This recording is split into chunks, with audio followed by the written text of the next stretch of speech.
బులెటిన్లో breaking news చూస్తున్నాం. Khammam market గొడవ కేసులో కొత్త ట్విస్ట్ వెలుగులోకి వచ్చింది. పోలీసులు అరెస్ట్ చేసిన 10 మందిలో 5గురు టీఆర్ఎస్ కార్యకర్తలేనని ఎమ్మెల్యే సండ్ర ఆరోపిస్తున్నారు.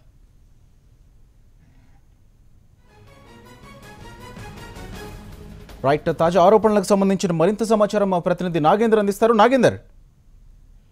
గోపి సత్తుపల్లి ఎమ్మెల్యే సండ్ర వెంకటవీరయ్య కొద్దిసేపటి క్రితం మీడియా సమావేశం ఏర్పాటు చేసి ఒక సంచలనమైన ప్రకటన చేశారు. ఈ రోజు మిర్చి మార్కెట్ పై దాడి పాల్పడిన 10 మంది వ్యక్తులు వారంతా కూడా రైతులేనని, వారిలో కూడా 5గురు వ్యక్తులు టీఆర్ఎస్ పార్టీకి చెందిన వారంటూ ఆయన వారికి సంబంధించిన సభ్యత్వ నమోదు పత్రాలు చూపెట్టి ఒక సంచలనానికి దారితీశారు.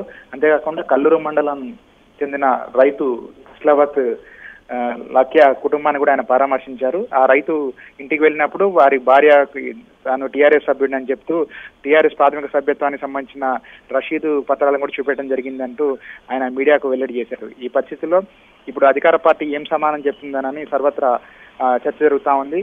ఇప్పటి వరకు దాడి పాల్పడింది రైతులు కాదు, ప్రైవేటు వ్యక్తులు, రౌడీలు అని చెప్తూ వచ్చిన ప్రభుత్వం తాజాగా అరెస్ట్ చేసిన 10 మంది రైతులేనని ఇప్పుడు విపక్షాలు వెల్లడి చేయడంతో ఇరుకున పడింది.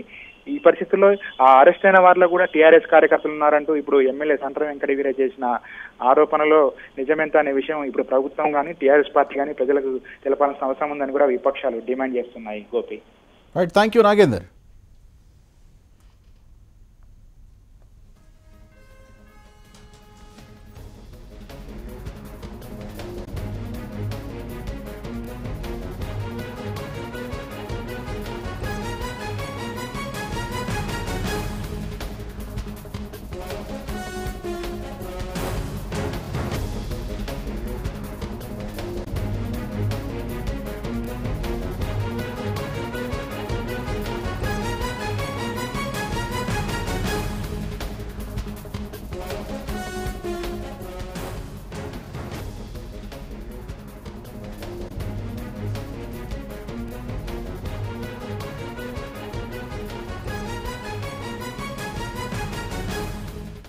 ఖమ్మం మార్కెట్ గొడవ కేసులో కొత్త ట్విస్ట్ వెలుగులోకి వచ్చింది. పోలీసులు అరెస్ట్ చేసిన వారి 10 మందిలో 5గురు టీఆర్ఎస్ కార్యకర్తలేనని ఎమ్మెల్యే సండ్ర ఆరోపిస్తున్నారు. ఇప్పుడు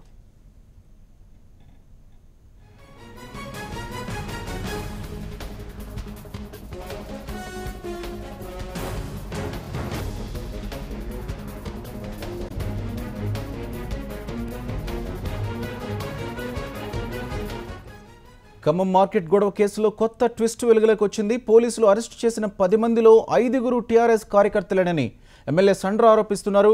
అయితే గొడవ జరిగినప్పటి నుంచి టీఆర్ఎస్ నేతలు ఆరోపిస్తున్న ప్రధానమైన విషయం ఏంటంటే కేవలం కాంగ్రెస్ టీడీపీ నేతలు వెనుకుండి ఇలాంటి విధ్వంసానికి కారకులయ్యారని వారి మీద కేసులు పెట్టడం కూడా జరిగింది. అయితే తాజాగా సండ్ర ఆరోపణలతో ప్రభుత్వం ఎలా స్పందిస్తుందో వేచి చూడాల్సి ఉంది. ఒక కౌలు రైతు ఆయన మిర్చి అమ్మటానికి పోతే గత 5 రోజులు మార్కెట్లో కాపలా కాసిన ఆ మిర్చి కాడు ఉన్నా కూడా మిర్చి కొనే పరిస్థితి లేదు. ఆయన దౌర్జన్యం చేసిందని చెప్పి పట్టుకొని పోయారు. కుటుంబ సభ్యులకు తెలియదు, ఎవరికి తెలియదు. ఇప్పుడు ఆ మిర్చి కూడా ఖమ్మం మార్కెట్లో ఉంది. 2000 రూపాయలు కరగటం వల్ల గిట్టుబాటు జరగదని ఆయన 5 రోజులు మార్కెట్లో పండుకుండు. మరి దీన్ని బట్టే ప్రభుత్వం వాస్తవం ఆలోచించాలా? రైట్, ఇదే విషయం